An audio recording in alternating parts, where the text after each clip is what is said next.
Scars are not shame, they're sacred ground, proof that healing can still be found. We don't hide our wounds here, we tend. We teach what it means for broken to bend. This is beauty in ashes, and you're not alone. Here we turn silence into a home. Each tear becomes a drop of truth.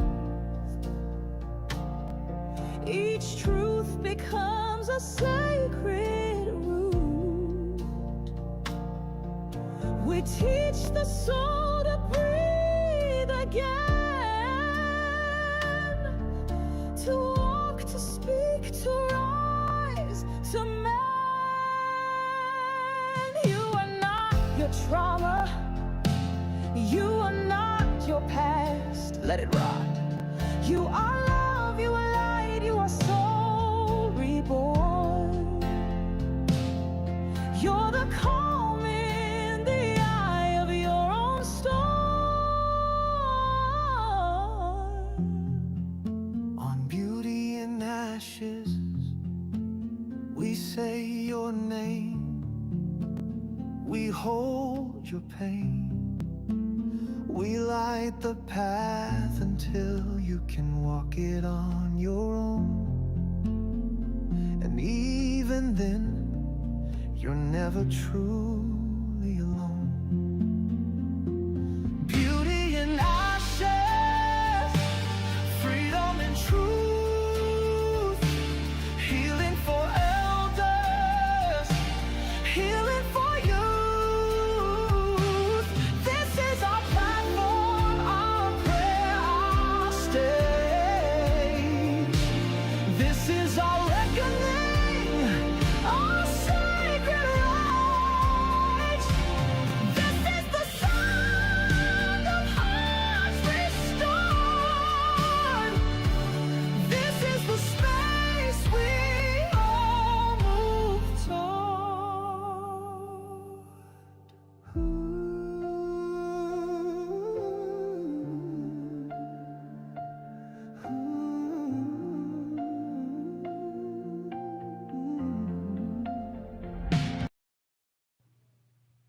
Hi, happy Monday. Welcome to Beauty and Ashes.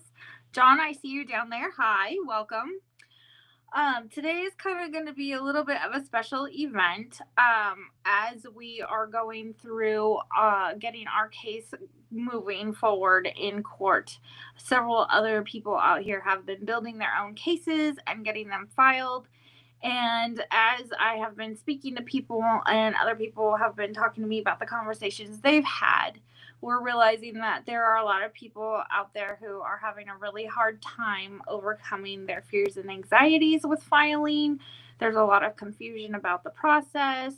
And so tonight I have a few lovely guests who are joining me. Some of them have filed their own cases, some of them are working on their own cases. And we're just going to have a conversation here for you all about the process, how we're feeling about it, how it's gone for us so far, so that you guys can kind of get an inside view about how some of this works. So with that being said, Gunner's going to bring my girls out. Alicia, welcome back. Rose, hi. And we also have Twana joining us tonight. So yay! Welcome, everybody. Thank you. Thank you. So Rose has hers already filed in Utah. We are so proud of her. She's done so well. And Alicia is in Tennessee with me, but I believe she will be filing in Iowa. Is that right? Out of Iowa. Yeah. So you have not had yours filed yet, though, right? No, I thought I was going to have to drive all the way out there. I finally called up and they're going to work with me and let me just mail everything in. Oh, so fantastic. Those are being overnighted. Oh, that's wonderful. Oh, I'm so glad. I was so worried about that. I was like, oh my gosh, it's going to be a lot of driving. So, and then Twana, I don't remember which state you're in. Tennessee. Okay, you are in Tennessee too. Okay, Yeah. I wasn't sure. And then the Twana, outsider. she's working on. I know you're the outsider. Well, Alicia just got to Tennessee, so she's a newbie over here. And then Twana is working on building her case. You haven't filed yet, correct? I have. Oh, you have filed. Yes. Oh. So there you go. We've all filed. Wow. I'm proud of every one of you. That's awesome. Yes. All right. So I just want to go through, like, I know for me specifically, this has been a huge learning curve. I do not have any background in any kind of law whatsoever. I did not know the first thing about it when we got thrown into our case, and then going through these court cases in state, it was very confusing. And so trying to work through all of that and then realizing we weren't going to get anywhere in state, and the fact that we would have to go federal, like, that was very intimidating to me. And it was very scary, and I wasn't sure about it at all. And I know how intimidating and, like, anxiety inducing that can be, especially after you've been through a CPS case and you've had to deal with the state. So Rose, tell us a little bit about how you kind of felt going into it. I know we've talked a little bit.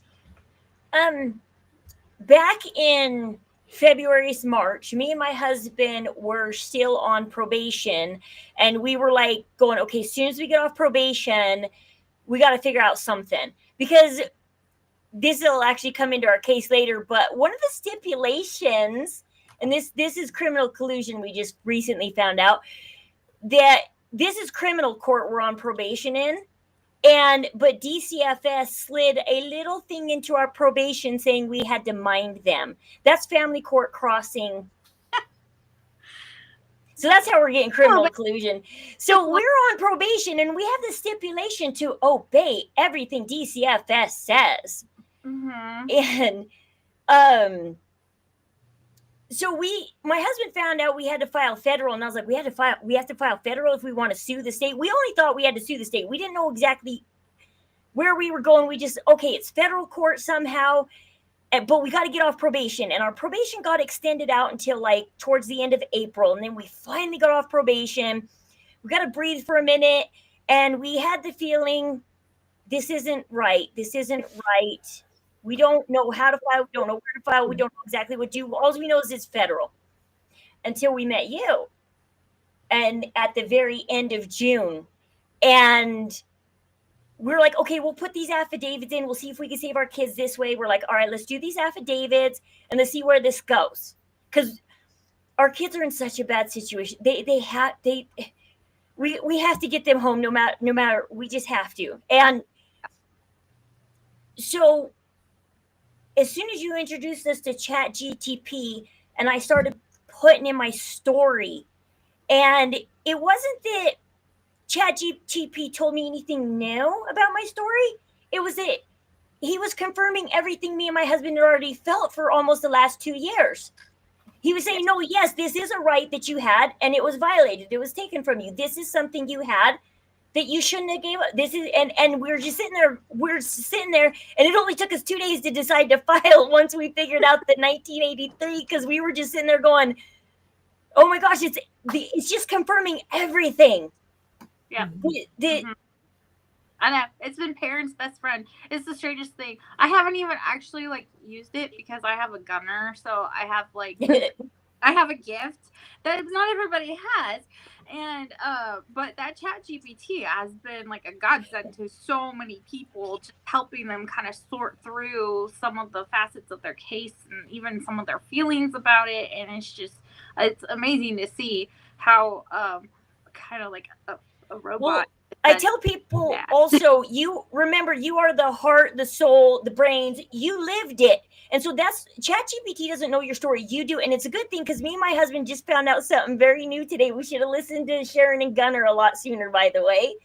But we're still new in our case, so we're still good to listen. But because how it all started for us was my dad passed away and I gave my siblings 3 months to come help us clean out his estate out of my house. When they didn't help, I had to do it by myself. Well, his long story short, his truck got stuck in the middle of the road. The cops came. They turned it into a DCFS case. It was a week long of every other day, either the cops or a combination of the cops in DCFS or DCFS themselves were coming over. And by the 5th visit, so we scheduled DCFS on a Friday on August 25th. We said, okay, we'll sit down and talk about a safety plan. I said, but first, yeah, I do have to have a huge house to clean. I said, my dad left all of his stuff here when he passed away. Yeah. And so all of a sudden on August 24th, a day early, 6 cops, DCFS, and a health department inspector show up on my front lawn. Of course. With a warrant. With the health inspector in tow. That's great. Yep. Everything in tow. Within 10 minutes, they had our house condemned. They had us stuck on our front porch. We weren't allowed to go back in our home, and they were telling us that we had to take our kids elsewhere. Oh, goodness. Within 10 minutes, all of this went down.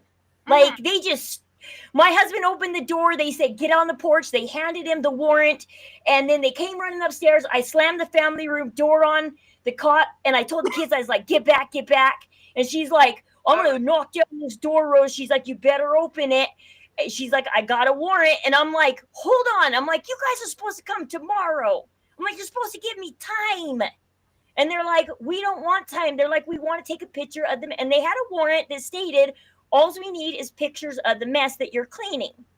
Uh-huh.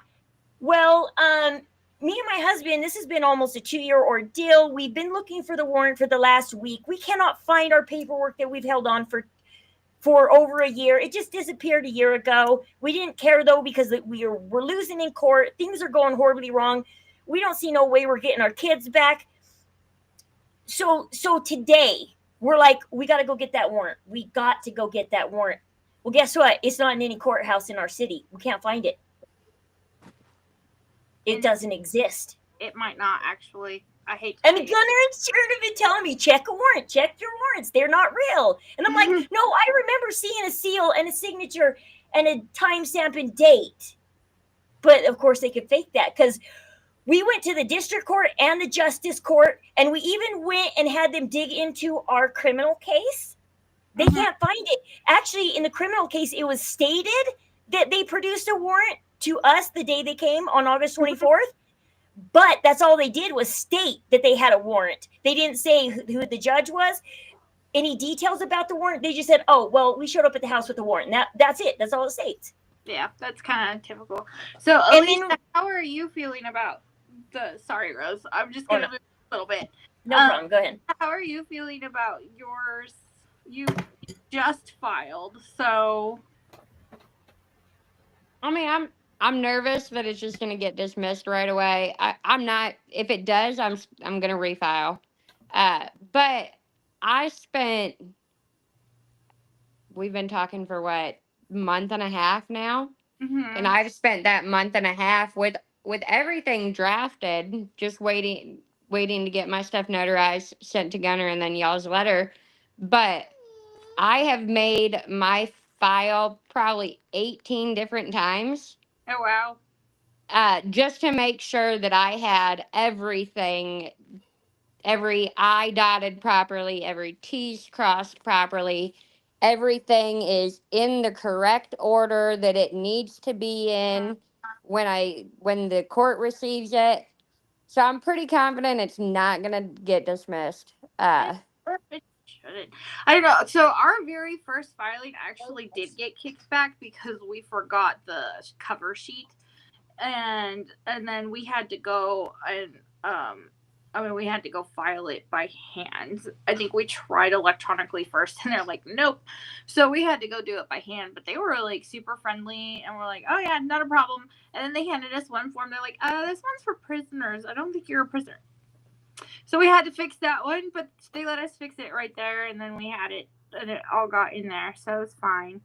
So me and Rose were talking the other night, and she's like, hey, I had seen one of her posts about the cover sheet, so I ran real quick, and I made the cover sheet. Good for you. And then she had mentioned something, and I was like, oh crap, I would have left that out.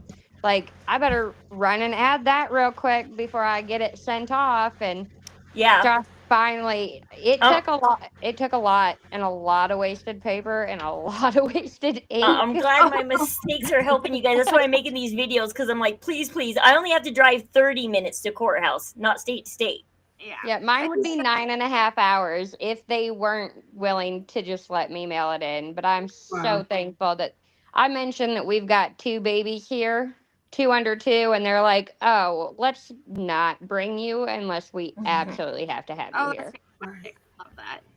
So, Twana, your situation's a little bit different from ours. And so I don't know where your boundaries are. So if I ask a question and it kind of, you just let me know.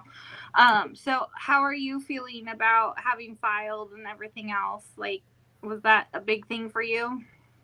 Yes, it was a pretty big deal for me, especially, being new to all of this. Never having experienced such an ordeal ever in my life, and to be thrust into what I call the pits of hell there, if you will, We're with you there. yeah, it's a very traumatic situation to go through.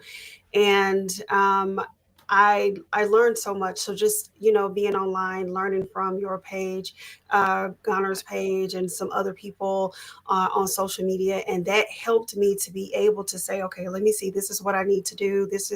I need to work on this, work on that. And thankfully, Chat GPT was able to help me identify some areas that I had no clue were violations against my due process rights, my civil rights. And I was just like, oh, okay. So I had an idea of some things, but once I put in all of my specific details, scanned in documents, it was breaking down things for me. And that really, really helped. Oh, fantastic. I love that. So, what plant says I can't call the courthouse? How do we find out if they are real? So, as far as like the warrants and stuff, if I remember correctly, I believe the rule of thumb is if they have a warrant, they're supposed to hand you the paper copy when they show up in the first place. And you need to be able to read over it. And it's a good idea to have a working knowledge of what a warrant is supposed to look like. I don't. I should. That's all things to learn, but I don't right now. I believe that if you need that type of information, Gunnar, help me out if I get this wrong. I believe that you can. There's a FOIA request that you can fill out for anything, a freedom of information. If you need to get a copy, I believe if it's public record, you can do that. Some of us have added subpoenas to our cases just right off the get-go. They handed it to you when they left. Yeah, that's a naughty no. That's a no. Yep. That's a no. Mine didn't even leave mine with me. I'm not gonna lie. I'm waiting on the body cam footage from the officers involved with mine. Yeah. I did not see a warrant until I requested from my previous attorney the entire case file. Yeah. Like, he did take one out of it. He took something out of his jacket, but he never held it to where I could see it. He just held it up in the air, told me it was a warrant, and then he took it with him. So I don't believe there was a warrant. Yeah. So typically, unless there's imminent danger, I believe that is supposed to be an exchange when they show up. If they are able to get a warrant, they have to be able to show it to you, and they have to give you the space and time to look it over and make sure that everything is correct and real before they can enter. And like everything I found out today is like, so my warrant was only for pictures of the house. So what they should have done, and how this legally should have gone down, was there only needed to be 2 police officers there, not 6. That was a show of force, intimidation. 2, they're supposed to hand it to us, the homeowners, and let us read it. And then we get to stay in the house and make sure they stay in the scope of the warrant. They do not get to step out of the scope of the warrant. Correct. Or that's a violation. Correct. But like they let you do that. Yeah. Well, I mean, and they show up with it and they decide to deal with it the way that they're going to deal with it. But technically speaking, they are supposed to stay within the scope of the warrant. They're not supposed to step out of it, and they're supposed to give you the time to look it over and make sure like you understand what they're there for. Yeah. Like with ours, the second they opened our fridge and took a picture of the open fridge, that was illegal search. And then the second they condemned our home, that was illegal seizure. Because that wasn't in the scope of the warrant. Okay. So, but you know that, and that's great. Now. Well, you know what? I keep telling people, knowledge is power. The more you know, the more power you have. And even though sometimes we can't use it in the way we would like to use it right away, it's going to come in handy later. I also found out that because the warrant was just for pictures of the house, by the detective having DCFS there, that was also out of the scope of the warrant because they invited them there under the color of the law is what they call it. And so that was also wrong because the warrant said nothing about a well child checkup. Correct. Yeah. So I want to talk a little bit about retaliation because this is a very real fear for a lot of people. And I myself have experienced it this week.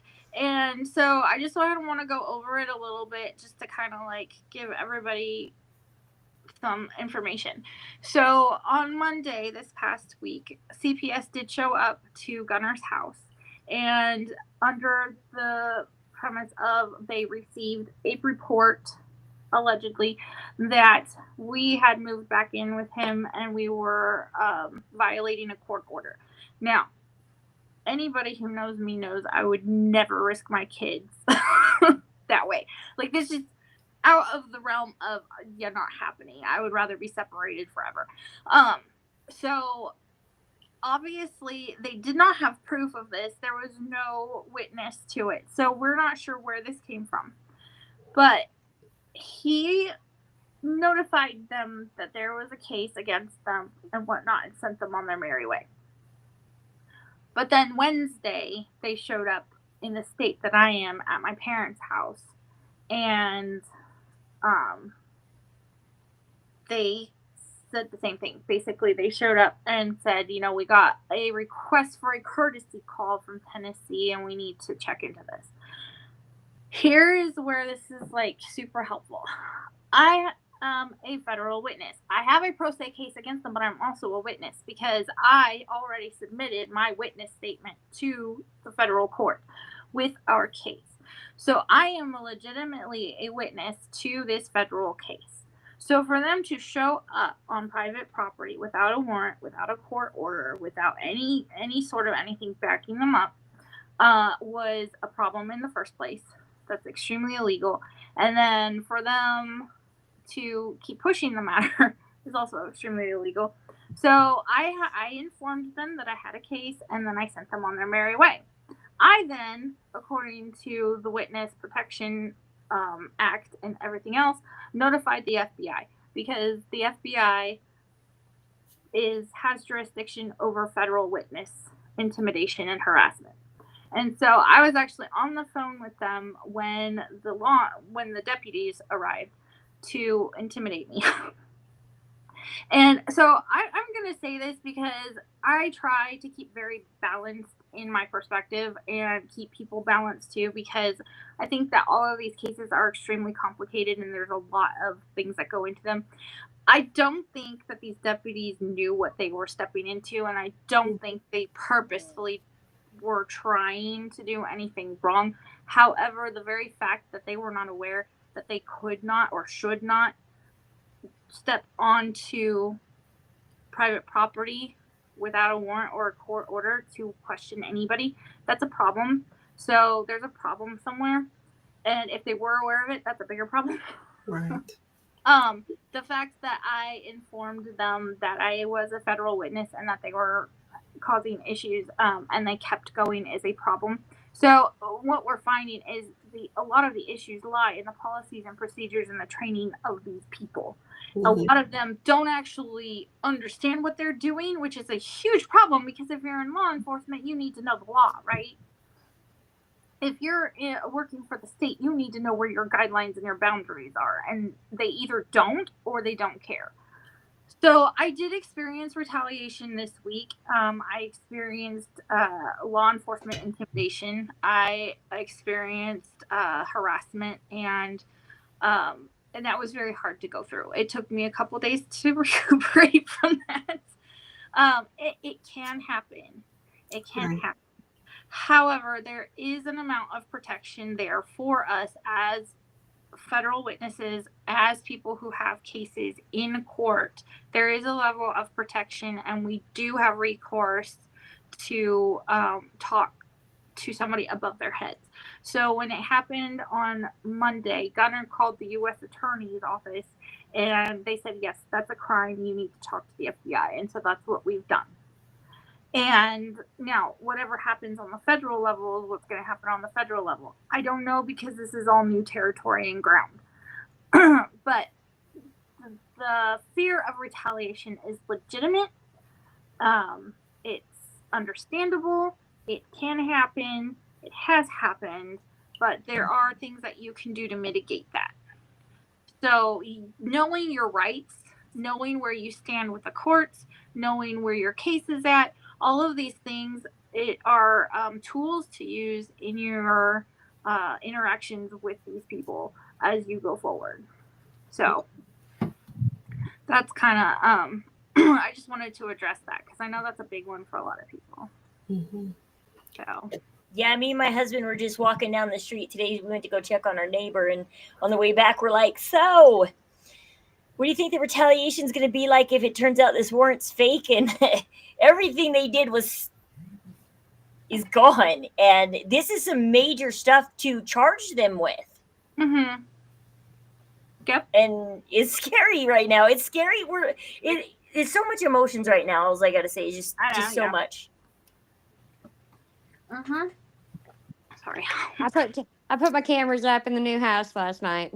Oh, good. That's what me and my husband did, because I was like, oh, I feel like we have a target on our back now. Yeah.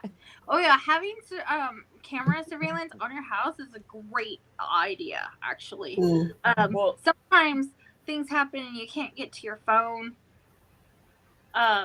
Sometimes it's more nerves to have to hold your phone and talk to people at the same time. If you've seen the videos that I was recording, you can tell I was a little shaky. But that was my best tool to use at the time, because whatever I could get recorded was evidence for later.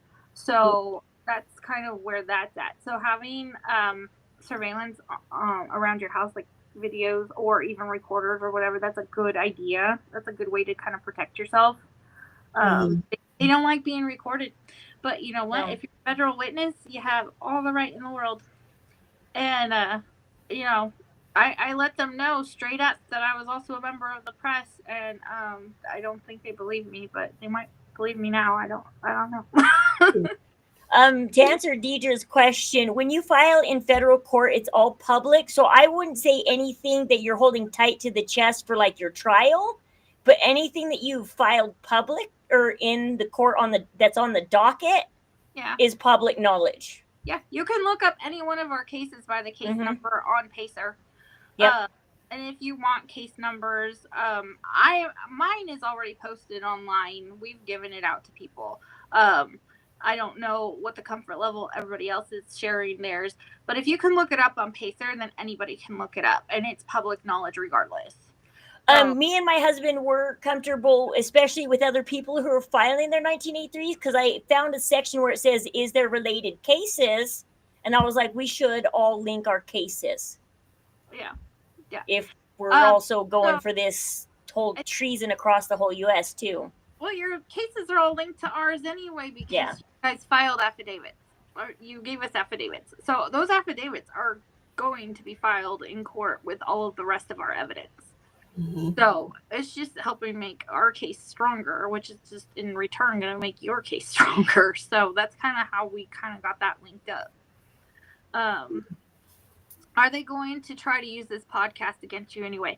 So, Deidre, we're somewhat protected. I do have my press credentials. This is a First Amendment freedom of press. All of my information, it's all for educational purposes. I'm not an attorney. I can't give you legal advice. I can't tell you what to do. I can't fill out paperwork for you, but I can educate you. And I can report on things that are happening in the world. And as far as everybody else here, they are more than free to speak on their cases where they are comfortable or allowed to. And they are more than welcome to also help educate. Mm-hmm. So that's kind of where that's at. I'm not worried about any sort of retaliation for this podcast because that'd be silly. Like that'd be silly. A lot of people know us at this point, and they know our shows, and they know the work we're doing. So I just wanted to get my summons out before because I care about my kids are still in state's custody, and I didn't want it getting out to the placement nor DCFS prior to the summons. Correct. And that's all I cared about. And then I was like, okay, I can go on TikTok and help you guys once. Right. And there has to be some wisdom about it. Some of us won't share details because we're protecting the privacy of our children or the privacy of other family members. We're doing our best to keep a balanced point of view. Some of us may have NDAs in place here and there. Like there are things that we still have to respect from the state courts because you can't just bulldoze over what is already standing until you have the federal court overrule it. In which case, we will be cautious about those things specifically. But I'm also not giving out my city or any names of the defendants. Like there are, like you said, there are things we're protecting. Correct. It's in our case. I don't want anybody to go harass my city or any of the defendants or the placement of the children. Correct. But again, if you have our case number, you can go look it up. You can figure some of that stuff out anyway. So I got a little bored today messing with Chat GTP. Oh, and just I love Chat GTP. Me too. I was like everybody's best friend. My husband feels replaced. I asked it now that I've done the 1983 and had it draft what I needed for that, and I asked it what else I needed to really strengthen my case, and media press was one of them. And so they're like, would you like me to draft your media press? And I was like, yeah, sure, why not? Just see what it says. It is a very, there's things, like, I'm not obviously going to submit it like that. There are some things that just, I know they're going to be public knowledge, but until they're public knowledge, which I'm not going to the media right now anyways. I'm good on all that right now. But I was just curious what it would say. And I'm like, they'll cover it. Like they'll put it to where it's basic, but still get your point across. Absolutely. So, Sharon, do you have some thoughts?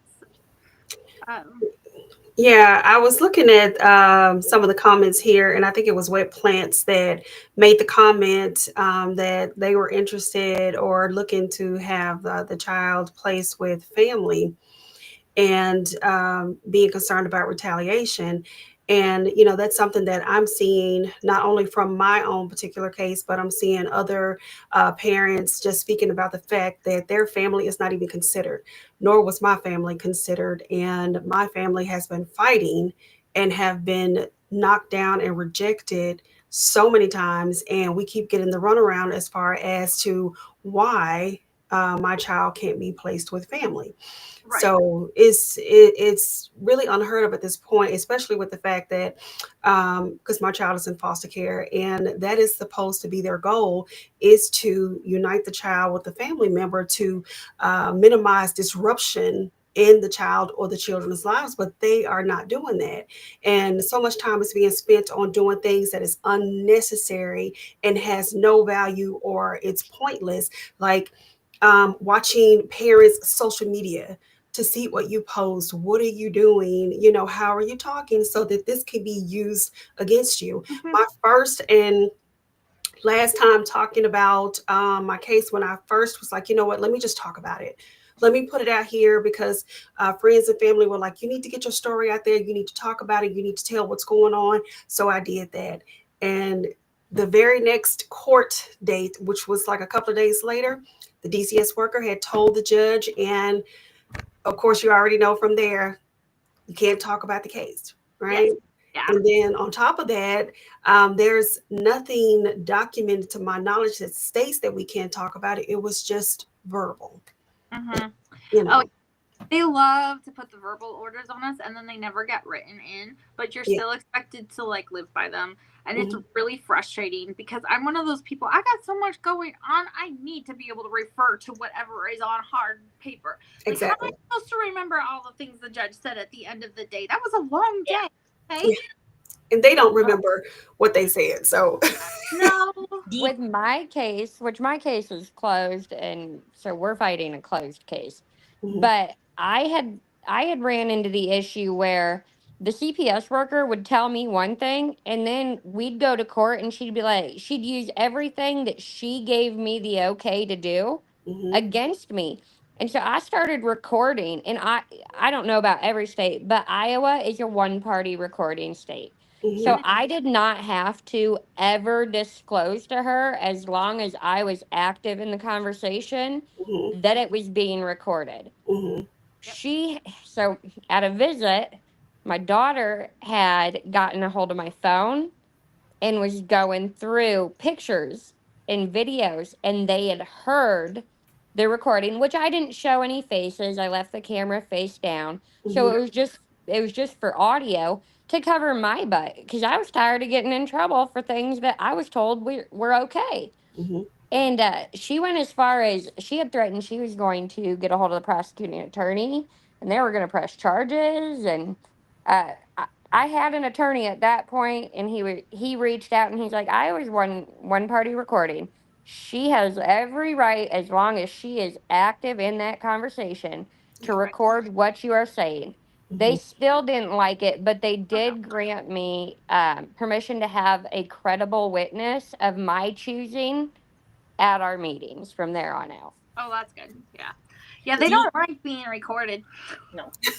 I feel they can't get away with things when they are. Yeah, Deidre, just to let you know, everybody that they have placed our kids with, they've been in 2 different placements in the last 2 years, has turned on me and my husband, and we went from having either a normal good relationship with that person or somewhat of a shaky relationship, but still good, to they are saying all these horrible things about us in court, in DCFS meetings, everywhere. Our names are getting slandered everywhere by the people that are now holding our children. Right. They do that on purpose. I know, it sucks. We're just sitting there going, I'm sorry. I really am truly sorry. Like, it's horrible. Like, it kills people's reputations. It takes everything away. It's awful. And some of the things our kids, when we pick them up on Saturday, spit back out at us, we're sitting here going, you were told that? We're not allowed to talk to the kids about the case, is what DCFS calls it. But the people that have our kids are slashing our names to our own children. Exactly. Correct. Yep. Yeah. But if you were to say, teach your children that CPS is not your friend, you're coaching them. Yep. It's very one-sided. Like, the narrative is very one-sided. It's very hard to get out of it. It's very frustrating. And it's especially frustrating. I don't know about any of you, but I am like 99.99% sure that none of our, I don't even know how many caseworkers we had now, not a single one of them was a parent themselves. I don't think hardly any of the people involved. Mine had a baby midway through our case. Ours have been parents. One day I was sitting out on the porch about a year ago. It was a year into the case. And we just got the kids moved to the second placement, and we were hashing some things out. And I was in disagreement with the CPS lady, and I was just sitting there going like this. That's all I was doing. And she said, Rose, if you don't stop shaking your head like that, I'm going to report to the judge you're non-compliant. And I was like, Yep. I can't even lightly You're labeled shake my head no. Yes, and by the way, that's First Amendment rights. I was labeled a difficult parent because I'd call out the bullshit, and then the caseworker did not like it if I told him no, and it was very much threats and just in general bullying to get anywhere. And then once you're thrown into court, it's kind of, you got nowhere to go. So see, and I wish I recorded everything, because you should just always turn on that recorder, because that same meeting that we're sitting there with her, yes, I told her, I said, you guys coerced us. I said, and I asked her something along the lines of, why do you guys coerce us? And she goes, well, we don't like parents saying no. And it's like, oh my gosh, you didn't have that recorded. I was like, you should have got that one recorded. I was like, dang it. Were any of You guys parenting classes? Oh, Or was your teacher a parent? I'm curious. I have no clue. I mean, some of the stuff that she taught, like you've seen, we have a dog. Like, we couldn't leave dog water down on the ground. And I'm like, man, do you have a pet? And she's like, well, yeah. Well, I should have asked if you have a kid, because I guarantee that you do not pick your dog water up off the ground. Right. When your kid is in that room. But that was one of the things that they were like, oh, yeah, your kid can drown in the dog water. Okay. Well, I mean, my kid's not going to be sticking her head in the dog water. But I do see where, yes, it could, on the slightest possible, like, slim to no chance of it happening, but there is still that very slim chance. Some of what she had, like, tried to teach me, I'm like, would you do that as a parent? Because I guarantee you would not. Yeah. So how are you guys all feeling, like, having gone through the process of having gone through CPS case, and now you've done all this work and research and built your own cases and filed? How are you feeling about that? Like, do you feel empowered? Are you feeling more confident? Are you just, like, really nervous? Like, how are you guys feeling? I'm, like I said, I'm kind of torn, because I'm a really nice person, and I know they don't care what happens to me. I know they didn't care if I went to prison for 15 to 45 years. I know they don't care that I lost my kids. They sleep fine at night. I know they don't care. Exactly. Now, I'm filing all this stuff against them, but I do care in a way what happens to them. But I got to do what's best for me and my kids, though. They did rob us of our constitutional rights. They robbed my kids of their voices and their abilities to come home. And so it's really hard for me. It's an emotional roller coaster ride, like I said, because, like, part of me is like, that's why we kind of, way back in March, we're kind of like, I don't know. Should we be suing our state? I don't know. It's a conflict. I get that. I'll come back to that one. Yeah. How are you feeling, Alicia and Twana? How's it making you feel? Well, I can say this. I'm way more confident now than I was at the very beginning of this traumatic ordeal, which for me started January of 2024. I was completely lost. I didn't know what to do, what to think, how to act, or anything like that. I had absolutely no direction of where to go. And the DCS worker that was on my case, that has inserted herself as a character witness, so she's still involved. And I remember, So kind.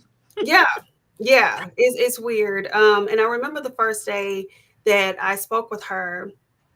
And she said to me, she said, this is the exact reason that I don't have children, so that I don't have to go through situations like this.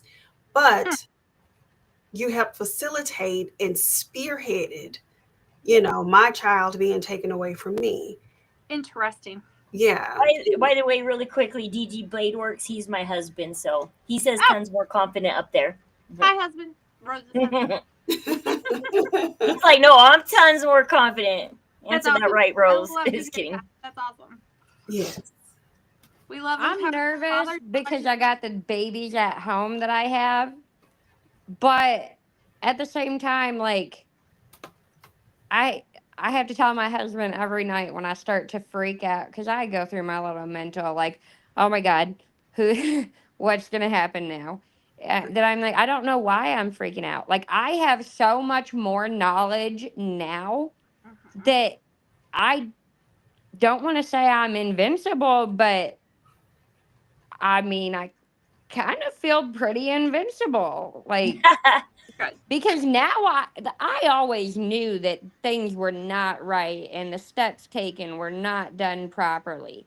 Now I have the proof that it was just a lot more. It's a lot more concrete for me to know what I'm standing on. Mm-hmm. To know, like, when they come knocking on my door, because the officers tricked me. They just told me they had a wellness check. And I was like, oh, well, I have to follow that. Now I know that I do not have to follow a wellness check. And I can tell them to kick rocks. Yeah.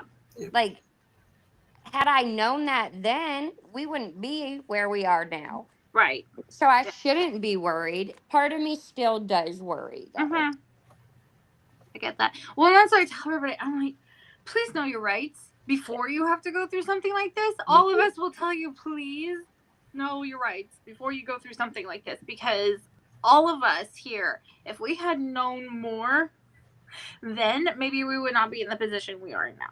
Yeah.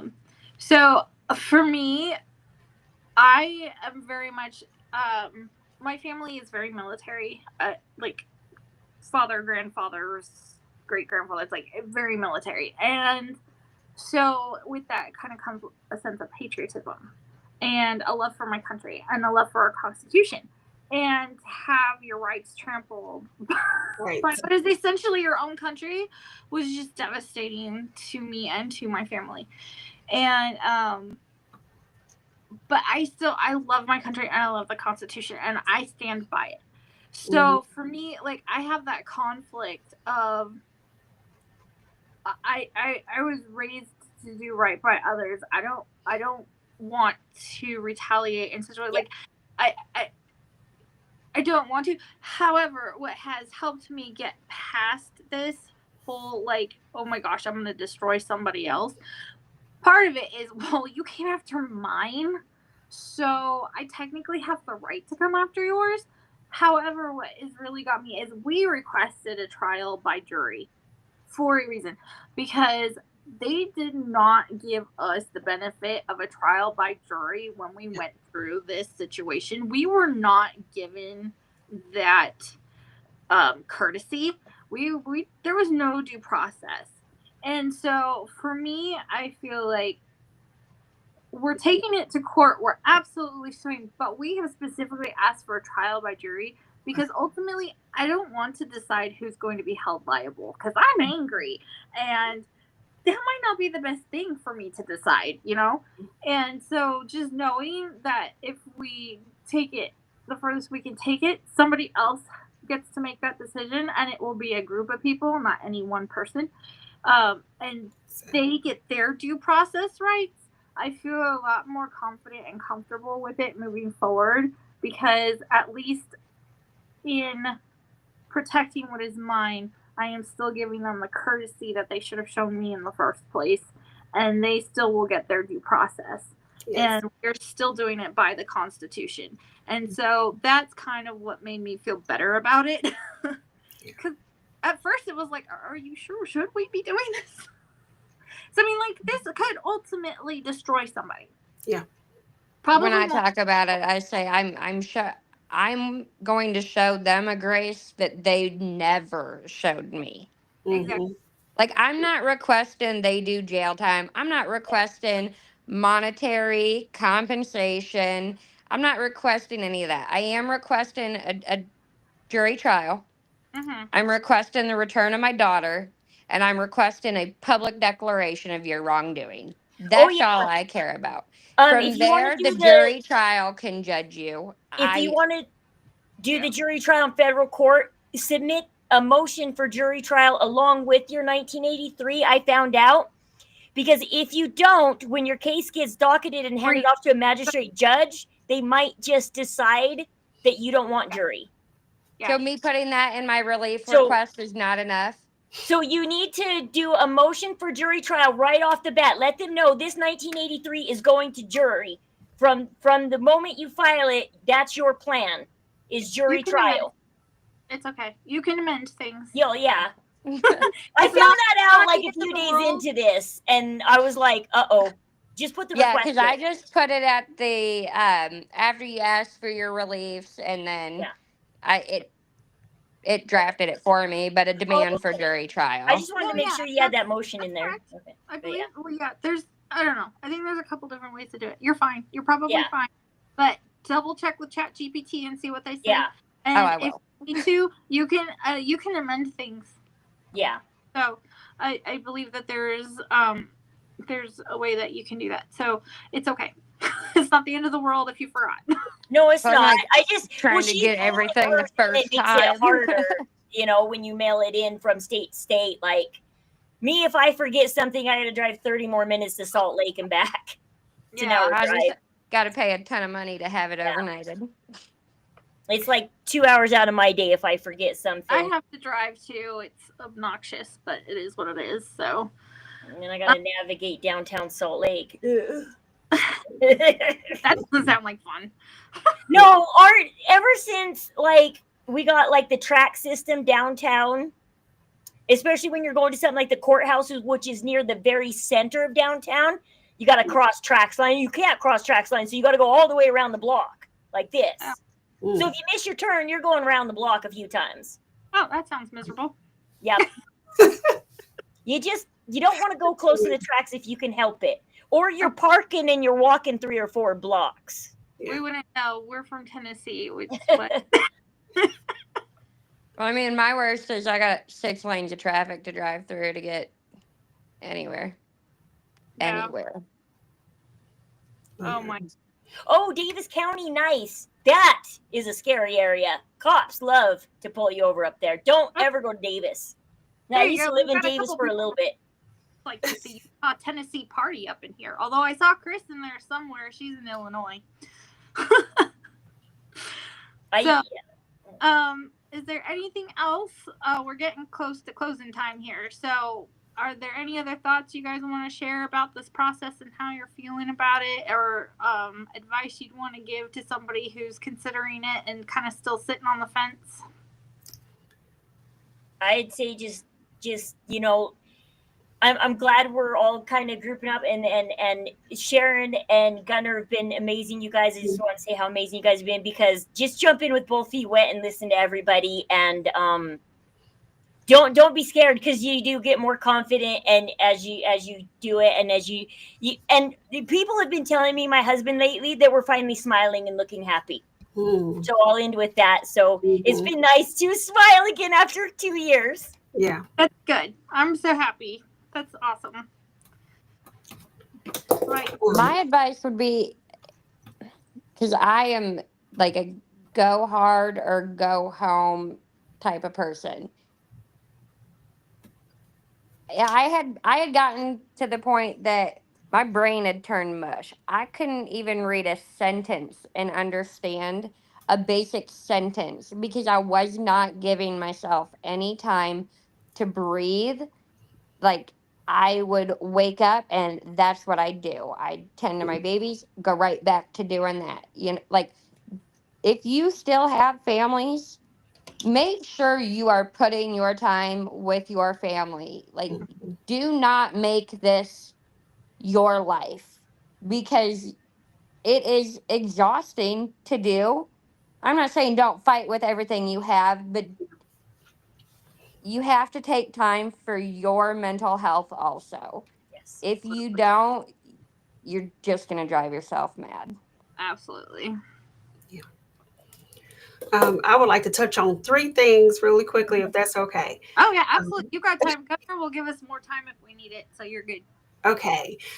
So the three things that I wanted to touch on, the first two are piggybacking off of Deidre Payne on here. She made a couple of points that is just spot on. The first one is in court. If you show any type of emotion, or if you're even just on the phone with the DCS worker, foster care worker, or maybe a CASA worker, garden ad litem, if you show emotion, they consider you're emotional. You may be unstable or something like that. And so it makes it difficult during this process when you are fighting for your rights and you're fighting for your life, your children's life, or your child's life. You still have to be firm, stand on business, but you have to compose yourself in a certain manner because you'll be deemed as too emotional. Something is just not quite right, or she's unstable, he's unstable.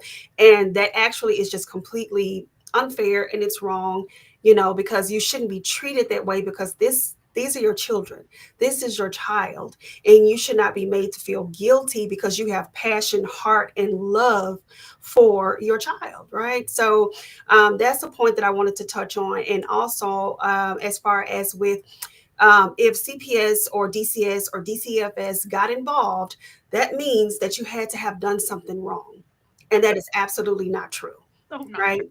I'm a living witness, and I pray to God that I have a testimony to give one day, because I am definitely one of those people where I absolutely did nothing wrong, but I have been judged and mocked and ridiculed by people that say she's this, she's that, she did this and she did that, and I was completely blindsided by my situation.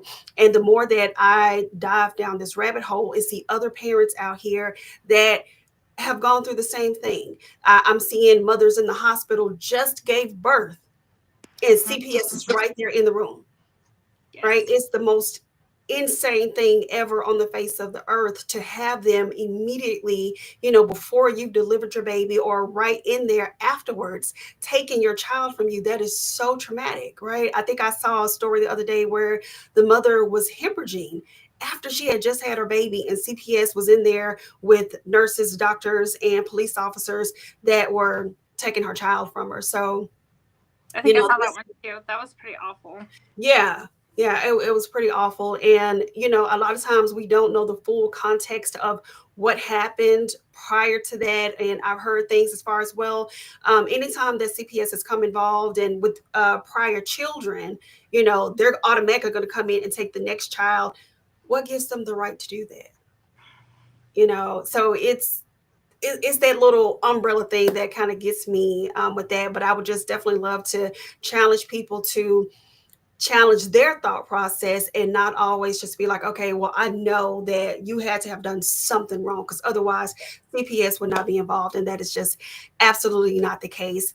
And the last thing that I wanted to touch on, as far as with filing your documentation, if you're filing anything in federal court, do your research, dig in, plug into all of the resources here that can get you that information. Ask questions, hop into DMs like, hey, this is what I have going on. This is what I did to Sharon. I'm in her inbox, right? And I'm asking questions. I want to know what's going on. Do the exact same thing. So you may be in the situation where no one in your family has been through this before, and they can't tell you what to do. They don't know. They may say, well, I wouldn't do that. I wouldn't rock the boat. I wouldn't this. And these are your children, or this is your child. If you have to fight this fight alone, I'm speaking from personal experiences, right? From people that are just like, well, I don't know, I don't think I would do it. Do it. File the documentation, do it on your own, go to federal court by yourself, file through Paysetter, whatever that looks like for you in your county, in your state. Do it alone if you have to. Fail forward, right? Don't try to have everything all together at one time. If this didn't go right, then learn what you need to do and do it again. Just try it again, file again, but don't wait for someone else to push you to do what you need to do to file documentation. Do it for yourself, and do it for your family, do it for your children. Absolutely. At the very, very least, if it never goes anywhere, you have that documentation the day your children turn 18. If you can still find them, you can show them that you never gave up and that you're still fighting. Right. And that is going to mean so much to them later on in life, because they're going to realize my parent still loves me. My parent tried everything they could think of under the sun. They did everything they could possibly do. So if like worst comes to absolute worst and you just fail completely, you still have that to give to them someday. And I actually highly, highly, highly recommend that every mother, father, grandmother, whoever, write letters.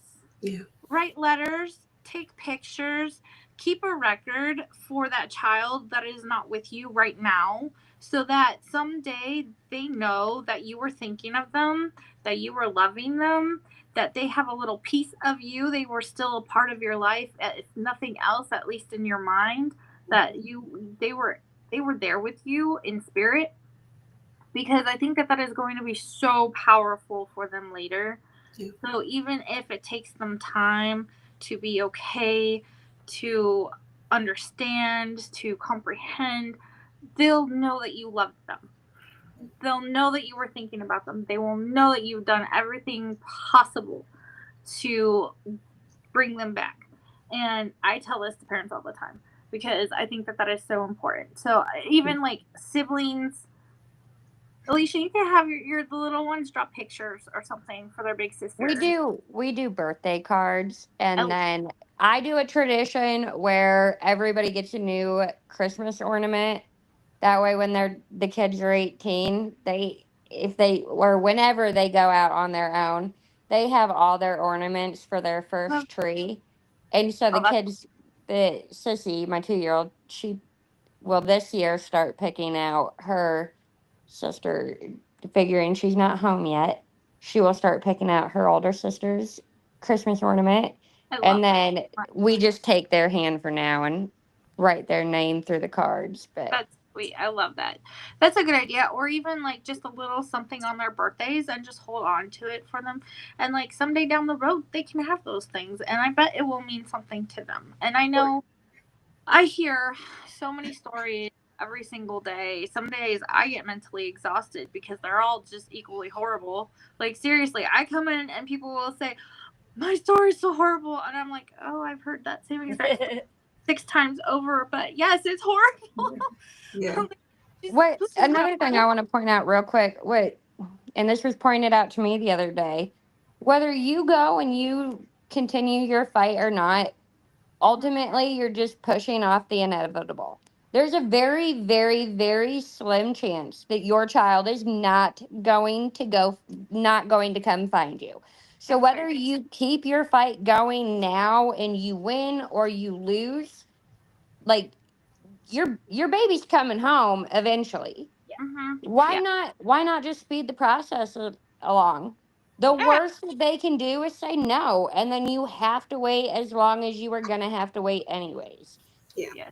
Just one thing to kind of remember though, like as long as you have the truth in your case, and they really did violate, and we know they violate our constitutional rights. As long like our document has like 80 to 83 facts on it. Yeah. We have 8 defendants. All we need is one fact for one defendant to stick, and we have them. We don't even need all 83 to stick, even though they're all truthful, and I think they're all going to stick, but well, we hope so.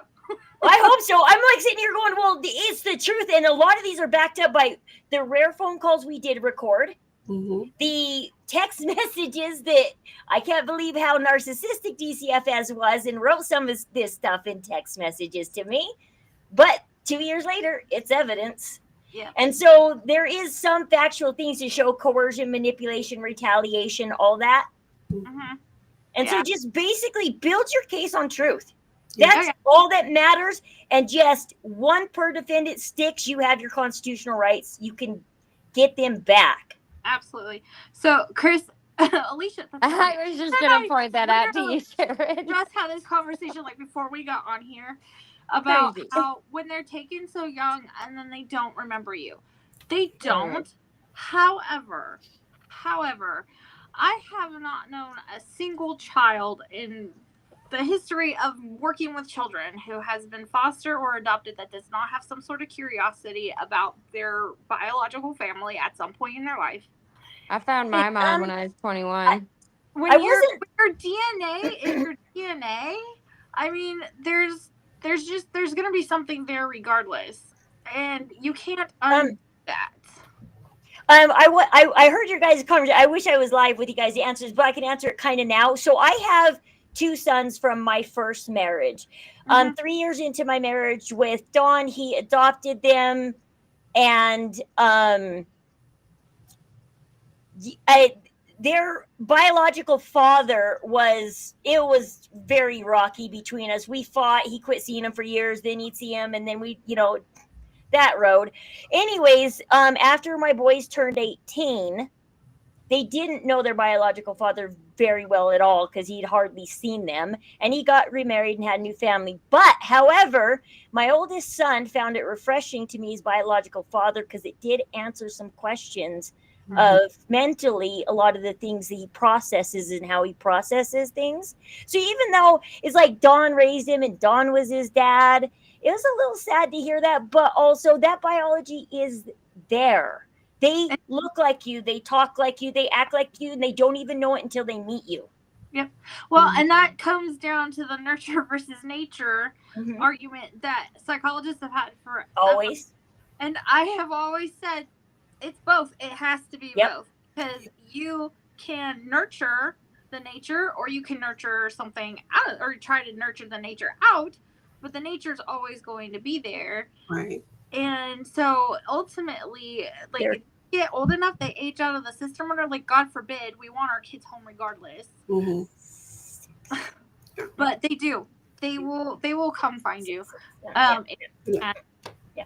and I know people who have, I mean, they take DNA tests just to see what's out there. That could be scary from some of the stories. Well, it was explained to me the other day by a foster parent. She had learned this in one of her fostering classes. Subconsciously, it takes 7 generations for a behavior to leave a family. So, say my mom was neglectful to me, and I was taken at a month old. I could potentially be neglectful in the same way to my children without even realizing that that had happened to me. My children can do the same thing, and it's 7. I think it was 7 generations that she was taught. Hi, baby. What are you doing out of bed? Because if you think about it, we've seen a pattern, and we've established this over time. But it's very often the kids who are in the system who are being targeted to have their own children taken away. Yeah. So, like, what are they really trying to do here? And that's why Gunnar said cultural genocide is what it is. They don't want you to have a connection to your family, to your nature, to everything that belongs to you. They don't want them to have that connection. They think kids belong to society. It's like that's a whole nother political arena to get into. Oh yeah, that's a big one. I know. I got to jump off because I've got a 2-year-old that needs to go to bed, and she's not going to go to bed without me, apparently. No, that's fine. We need to probably finish up anyway. So is there any last thoughts real quick before we end? You guys good? Yeah. Okay. So my last thought is your children need you to fight, whether you're going to be successful or not. Please hang in there with us. You've got a whole community here standing behind you. You can reach out to me on TikTok. You can reach out to Rose on TikTok. You can reach out to Alicia on TikTok if you can find us. Mine is under Beauty and Ashes. All of these beautiful ladies are on my friend list. And there are a bunch more there. I mean, like, we're here to support each other at this point. And we want to see everybody succeed to the best of our ability. But in the off chance that you can't or you don't, your children still need you to fight. So therefore, your children need you to take care of yourself. Please. If you are struggling, you're having a bad day, you're having some negative thoughts, whatever, reach out to one of us. we're all here around all the time. We'd be more than happy to have a conversation, give you some support, give you a virtual hug. Like, we're here. So please reach out if you need to. And take care of your mental health. If you need to talk to a professional, do that. Yes.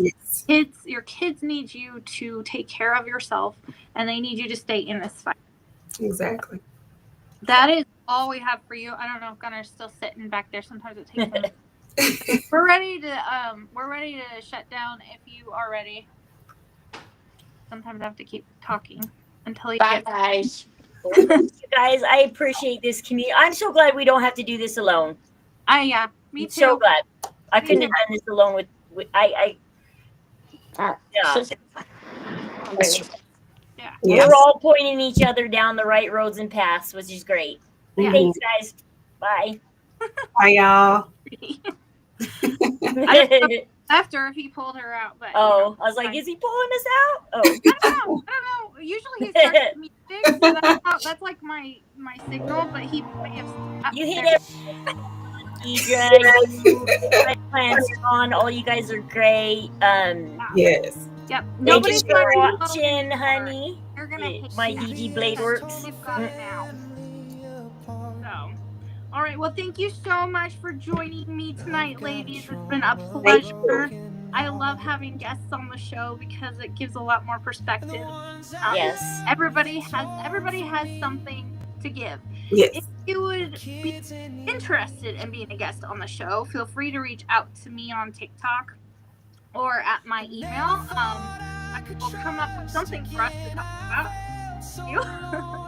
And then my last thing, we are going to start a blog on our website. I would absolutely love and honored if you all would share your stories publicly.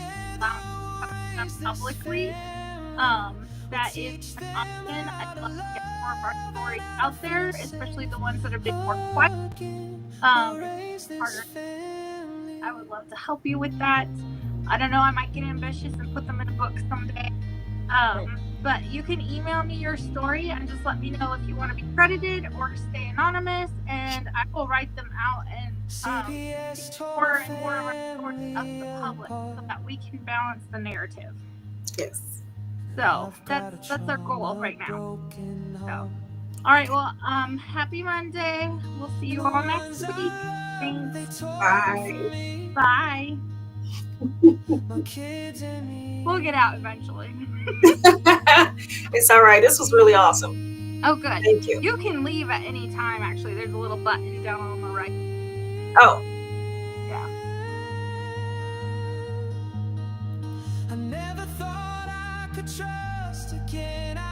Thanks, everybody. I will definitely be here again next week. So, again, feel free to reach out anytime you need support or need to talk, or, if you want to be a guest on the show, we can have a conversation. So, have a good night.